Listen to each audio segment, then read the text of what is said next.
मोकाट भटक्या जनावरांमुळे महामार्गावर अपघात होत असतात।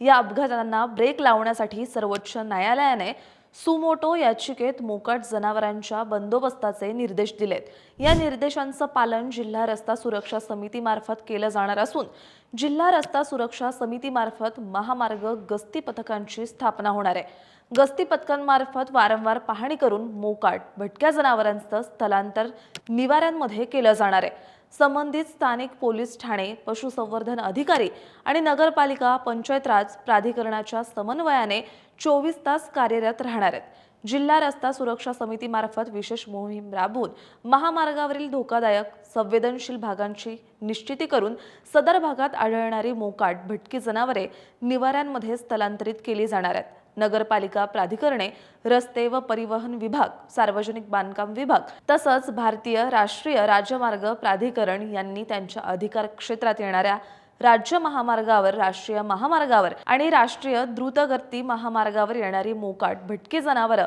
यांची हटवणूक केली जाणार आहे। त्याचप्रमाणे सर्व राष्ट्रीय महामार्ग, राज्य महामार्ग व राष्ट्रीय द्रुतगती मार्गावर एका ठराविक अंतरावर ठळकपणे हेल्पलाईन क्रमांक उपलब्ध करून दिले जातील। त्यामुळे प्रवासी व वाहन चालकांना भटक्या प्राण्यांची उपस्थिती किंवा त्यांच्यामुळे घडलेल्या अपघातांची माहिती तत्काळ कळवणं सोपं जाणार आहे।